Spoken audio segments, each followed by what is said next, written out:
దేవుని నామమునకు మహిమ కలుగును గాక. ప్రభునందు ప్రియులరా, మన ప్రభువు రక్షకుడునైన క్రీస్తు యేసు పరిశుద్ధ నామములో మీ అందరికీ శుభములు. 2వ తేదీ ఏప్రిల్ మాసము 2026 సంవత్సరం. ఈరోజు మాండీ థర్స్డే అంటారు. ప్రభువు వారు అప్పగింపబడిన రాత్రి. ఎంత భయంకరమైన స్థితిగతులు కూడా ఆయన వెళ్ళవలసి వచ్చినదంటే, ఆయన ఈ గడియ కోసమే వచ్చినా కూడా నిజంగా మన జీవితంలో game changer, the turning point. చాలా కష్టంగా ఉంటుంది. ఇటువంటి వాక్యము ఈరోజు ఆ సమయంలో నీ ప్రార్థన ఎలా ఉంటుంది అంటే, ఉచ్చరింపశక్యము కానీ మూలుగలతో ఉండాలి ప్రార్థన. నీ మీద వచ్చి పడిపోయిన నింద, అవమానము, పరిస్థితులు, స్థితిగతులు తట్టుకోలేక గుండె పగిలి ఏడ్చినా కూడా ఎవరు సహాయానికి రాక, ఎటు చూచినా అంధకారమే, ఎటు చూసినా నిస్సహాయత. అందరూ మాటలు చెప్తారు, నీ చుట్టూ అందరూ బాగున్నారనిపిస్తుంది. నీకొక్కడికే గుండె పగిలి ఏడవాలన్నా ఏడవలేక, ఒక్కళ్ళు కూడా నీ చేయి పట్టుకుని ధైర్యంగా ఉండు అని చెప్పే దిక్కు లేక, వాక్యం నేర్చుకుంటే ఈరోజు సో సింపుల్, ఉచ్చరింప సఖ్యము కాని మూలుగులతో అనే టైటిల్. ఈరోజు ఏంటంటే, పరిశుద్ధుల కొరకు ఆయన విజ్ఞాపన చేయుచున్నాడు. పరిశుద్ధుల కొరకు ఆయన విజ్ఞాపన చేయుచున్నాడు. ఇది వాక్యము. రోమీయులకు రాసిన పత్రిక 8వ అధ్యాయము 27వ వచనం. ఈరోజు గెత్సెమనే ప్రార్థన అనుభవం కదా, అది మనం నేర్చుకోబోతున్నాం. మరియు హృదయములను పరిశోధించువాడు ఆత్మ యొక్క మనస్సు ఏదో ఎరుగును, ఎలయనగా ఆయన దేవుని చిత్త ప్రకారము పరిశుద్ధుల కొరకు విజ్ఞాపనము చేయుచున్నాడు. ఇక్కడ 2 భావాలు వ్రాయబడి, ఒకటి హృదయములను పరిశోధించువాడు దేవుడు, మనందరికీ తెలుసు.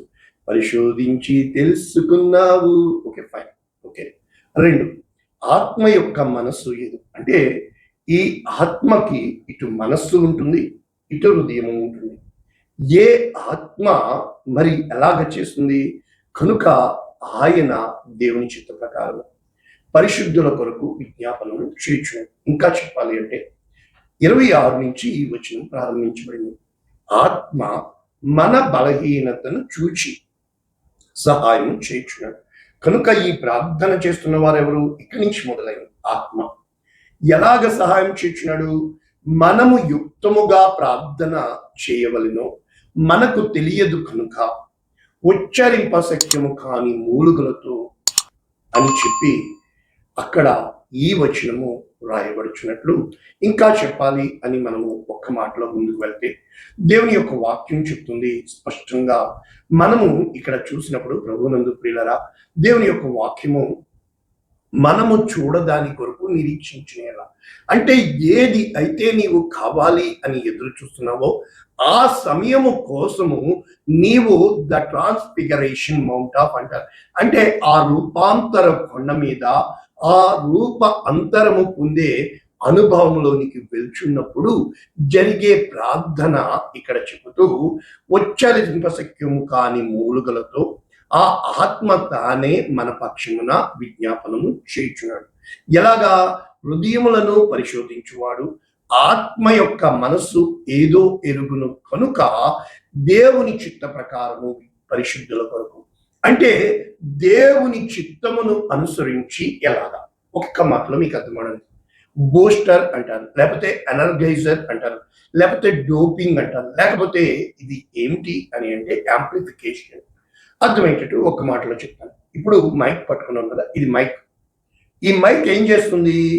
నేను మాట్లాడుతున్న మాటని ఎక్కువ తక్కువ చేయదు. ఈ మైక్ ఆ యొక్క ఆడియో సిగ్నల్ ని ఎలక్ట్రికల్ సిగ్నల్ గా మారుస్తుంది. ఇప్పుడు అటుపక్కన సౌండ్ బాక్స్. ఈ సౌండ్ బాక్స్ ఏం చేస్తుంది? ఎలక్ట్రికల్ సిగ్నల్స్ ని ఆడియో సిగ్నల్ గా మారుస్తుంది. కానీ మధ్యలో ఉండేదాన్ని యాంప్లిఫైయర్ అంటాం. యాంప్లిఫైయర్. ఈ యాంప్లిఫైయర్ ఏం చేస్తుంది అంటే, అది పెంచుతూ తగ్గిస్తూ కావలసిన మోడిఫికేషన్ చేస్తూ ఉంటుంది, మాడ్యులేటర్. కనుక ఇది మన యొక్క కార్యము. అలాగే ఈ ఆత్మ అంటే ఇక్కడ ప్రార్థిస్తున్న వ్యక్తి కొరకు, ఏ తండ్రి కొరకు ప్రార్థిస్తున్నాడో, మధ్యవర్తిగా ఒకటి పరిశుద్ధ ఆత్మ ప్రార్థన చేస్తారు. అదే విధంగా మనం చూసినప్పుడు ఇదే అధ్యాయము 8వ అధ్యాయం 34వ వచనం, శిక్ష విధించువాడెవడు? చనిపోయిన క్రీస్తు యేసే.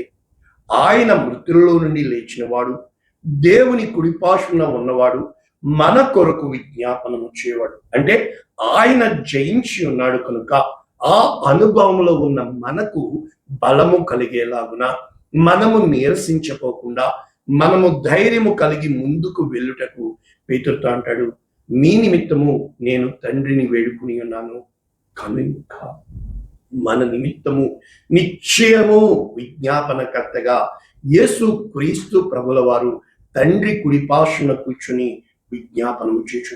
పాపి కొరకు చేసే ప్రార్థన ఈ గెత్సెమనే ప్రార్థన.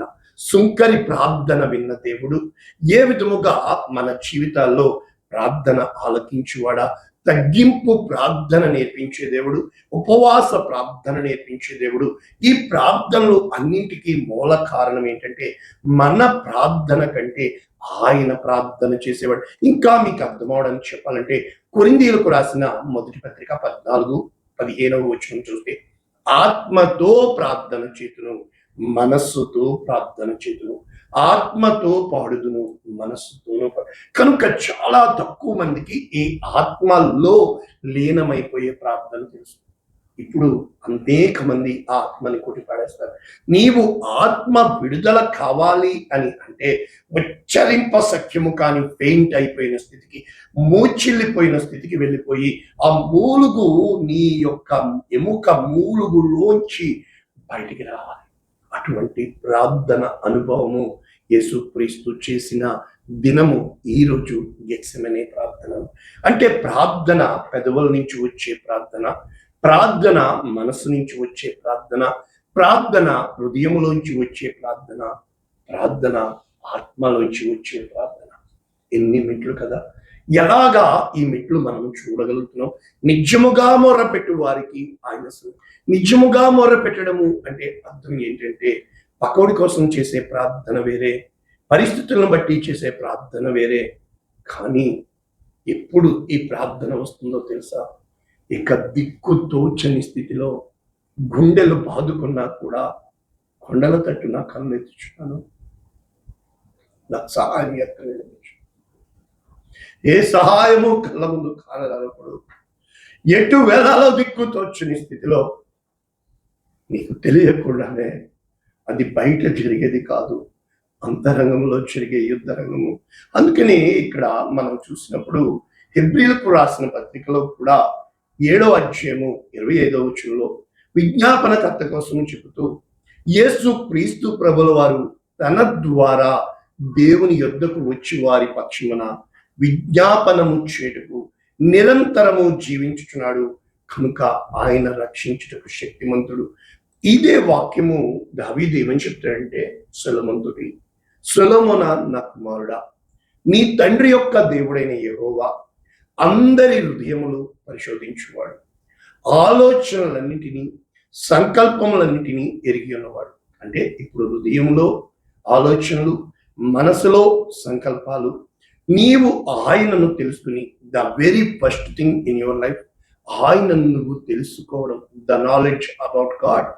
ఎప్పుడైతే నువ్వు తెలుసుకుంటావో హృదయ పూర్తిగా అంటే నీ ఆలోచనలన్నీ, 2 మనస్ఫూర్తిగా అంటే నీ సంకల్పాలన్నిటినీ ఆయనను నీవు సేవిస్తావో, ఆయనని నీవు సహవాసము కలిగి ఉంటావో, అప్పుడు ఆయనను నీవు వెతికిన ఎడల ఆయన నీకు ప్రత్యక్షమవుతాడు, ఆయనను విసర్జించిన ఎడల. కాబట్టి మీరు ఏది విత్తుతారో అది. అంటే ఈ రోజున మేలు చేసిన కీడు కలుగుతుంది అంటున్నారు కదా, కానీ ఒక సమయం ఉంది, ఆ రోజున దేవుడు నీ పక్షమున ఉంటాడు. ఆ రోజున దేవుడు ఇదిగో ఇది సమయము, ఇదే రక్షణ దినము, ఇది నేను నీ కొరకు నియమించిన దినము అని చెప్పి ఆయన ఆకాశము నుండి ఆ సమయము వచ్చే వరకు ఎదురు చూస్తుంది. ఇంకా చెప్పాలి అంటే అగ్నిగుండం లోపల, సింహాల గుహలో, ఇంకా చెప్పాలంటే యోసేపు తండ్రి వద్ద ఉన్న కాలము కంటే, యోసేపు సింహాసనమునకు ఎక్కిన కాలము కంటే యోసేపు 17 సంవత్సరాల నుంచి 30 సంవత్సరాల మధ్యలో ఉన్న 13 సంవత్సరాలు, అబ్రాహాముని పిలిచిన 75 నుంచి 100 వచ్చే వరకు ఉన్న 25 సంవత్సరాలు, మోషేకి వచ్చిన 40 సంవత్సరాల నుంచి 80 మధ్యలో ఉన్న 40 సంవత్సరాలు. అంటే ఆయా కాలింగ్ను బట్టి, ఆయా దేవుని దర్శనము బట్టి, ఆయా దేవుని ప్రణాళికను బట్టి దావీదుకి 12 అంటారు నుంచి 30 వరకు.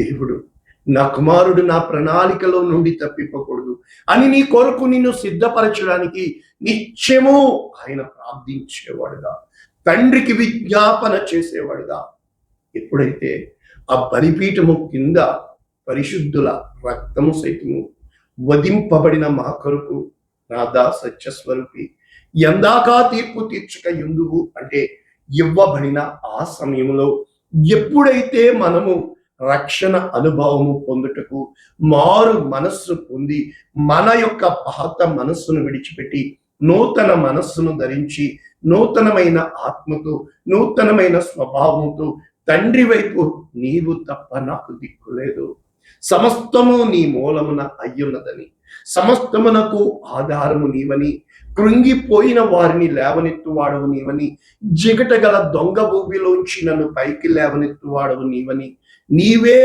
నా రక్షణ ఆధారమని ఏ రోజునైతే చెప్పాలని, నువ్వు చెప్పే మాట కంటే నీ హృదయంలో జరిగే వైబ్రేషన్స్ మనకు తెలుసు కదా. లై డిటెక్టర్ అంటే ఏం కాదండి. నువ్వు అబద్ధం చెప్తున్నావు, నిజం చెప్తున్నావు. అబద్ధం చెప్తున్నప్పుడు మనకు తెలియకుండా మనలో ఒక ఆ గ్రాఫ్ దాన్ని పట్టుకుంటా. అంటే నీవు చెప్పేది ఒకటి, బయటికి లోపల నీలో ఆ పెనిట్రేషన్, ఆ టెంప్టేషన్. కనుక సోదరులో అంటే నువ్వు కాన్ఫిడెంట్ గా చెప్పినప్పుడు లై డిటెక్టర్ నేనేం చేయలేదు. కనుక నువ్వు చెప్పే ప్రతి మాట కాన్ఫిడెంటో కాదో బయటికి వస్తున్న మాట కంటే నీ లోపల జరిగే ఎమోషన్స్ ని, ఫీలింగ్స్ ని కనిపెట్టేదే లై డిటెక్టర్.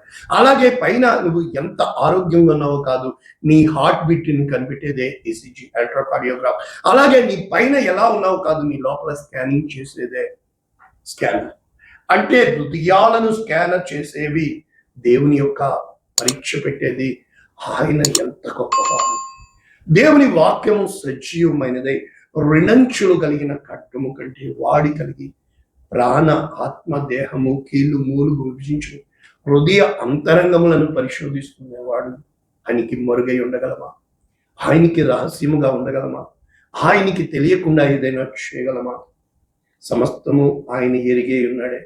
ఒక్కటే ధైర్యం ఇస్తుంది, నా స్థితి ఆయనకు ఎరుగును కనుక నన్ను నిలబెట్టినా, నన్ను కూల్చివేసినా, నన్ను ఏమి చేసినా, నేనేమైపోయినా తండ్రి నీ చిత్తము నెరవేరును గాక, నీ ప్రణాళిక, నీ ఉద్దేశము నా పట్ల జరుగును గాక. అదే కదా పరలోక ప్రార్థన. పరలోకమందున మా తండ్రి నీ నామము పరిశుద్ధపరచబడును గాక, నీ రాజ్యము వచ్చును గాక, పరలోకమందు ఎలాగునో అలాగున భూమి మీద నెరవేరును. అంటే ఏ రోజున అయితే మన హృదయాల్లో ఆయన్ని రారాజుగా పెట్టి ఆయన కోసము మనము సమర్పించుకున్న అనుభవంలోనికి వెళ్తాము, సమర్పణ జీవితంలోనికి వెళ్తాము, సమస్తము ఎరిగిన దేవుడు, ఆయనకి మరుగైనది లేదు అని చెప్తున్న నీవు నేను, రహస్యమున చూచుచున్న తండ్రి, ప్రతి ప్రశ్నకి జవాబు ఉందని, ప్రతి సమస్యకి పరిష్కారము ఉందని, నీ ప్రతి పరిస్థితికి ఆయన చాలును దేవుడని నీవు చెప్పాలని, నా కృప నీకు చాలును అంటాడు. ఇదే వాక్యం. కనుక ఆ గెత్సెమనేలో చేసిన ప్రార్థన, పాపిని పరిశుద్ధునిగా చేసే ప్రార్థన, మన మనస్సు కోసం ఆయన చేసిన ప్రార్థన, ఈ లోకము దాన్ని ఆశ గతించిపోవును అని ఏ రోజునైతే నేను గమనించగలుగుతానో అనేక మంది గుడ్ ఫ్రైడే రోజున మారుతారు. కారణం ఏంటంటే ఆ సిలువ మీద వేలాడింది కొద్దికాలమే, కానీ ఆ సిలువ కోసమే, ఆ గడియ కోసమే ఆయన వెళ్ళడానికి సిద్ధపాటు చేయబడిన ప్రార్థన ఈ ప్రార్థన. కనుక నీవు సిద్ధపడి నీతో ఉన్న వారిని సిద్ధపరచుము అంటే మొట్టమొదట నీవు ఆ సిద్ధపాటు ప్రార్థనలో వెళితే తప్ప, ఆ సిద్ధపరచబడి వెళితే తప్ప ఏ రోజునైతే నీవు నేను ఇది సిద్ధపరిచే దినము, తర్వాత విశ్రాంతి దినము, తర్వాత పునరుద్ధాన దినము. కాబట్టి గుడ్ ఫ్రైడే రోజున ఆయన్ని సిలువ వేశారు, సిద్ధపరిచే దినము. విశ్రాంతి దినమున ఆయన్ని విశ్రాంతిలో ఉన్నాడు. ఆదివారపు దినమున ఆయన పునరుద్ధానుడయ్యాడు. ఏ రోజునైతే మనము సిద్ధపడి వెళ్ళాలి, అప్పుడే ఎగ్జామ్లో మనం ఏమైనా చేయలేము. సిద్ధపడకుండా ఎగ్జామ్లో ఏమీ చేయలేము. నీ విశ్వాసము సిద్ధపడిన తర్వాత, నీ హృదయము ధైర్యం తెచ్చుకున్న తర్వాతనే దేవుడు నిన్ను పరీక్షలోకి పెడతాడు. అది నిశ్చయము, నీవు ఫెయిల్ అవ్వవు అనుకున్నప్పుడే ఆయన పరీక్షను పంపుతాడు. ఈలోపు ఆయన నీ కోసము అటు ఆత్మ ఇటు కుమారుడు తండ్రికి మొరపెడుతూ ఉంటాడు. ఇది త్రిత్వమును గురించిన వాక్యం. ప్రార్థన చేద్దాం. పరిశుద్ధుడా, ప్రేమ కలిగి ఉచ్చరింపశక్యము కాని మూలుగులతో మా కొరకు ప్రార్థించే ఆత్మ కొరకు మేము నేర్చుకున్నాము కనుక నిశ్చయముగా నీ కృపా మహిమైశ్వర్యములకు మా జీవితాలను అప్పగించుకుంటూ, నీవు చాలిన దేవుడు అని, నిన్ను నమ్మిన ఏ ఒక్కరిని విడిచిపెట్టవని, నీ యొద్దకు వచ్చి వారిని నువ్వు త్రోసివేయమని, సదాకాలం నీవు మాకు దేవుడు, మాకు తోడై ఉన్న ఇమ్మానుయేలు దేవుడు అని యేసు నామములో ఈ ప్రార్థన, ఈ వాక్యం మీద అనేక మంది వారి హృదయాలు తెరిచినట్లు యేసు నామములో దీవిస్తున్నాము తండ్రి. ఆమేన్. God bless you all. దేవుడు దీవించును.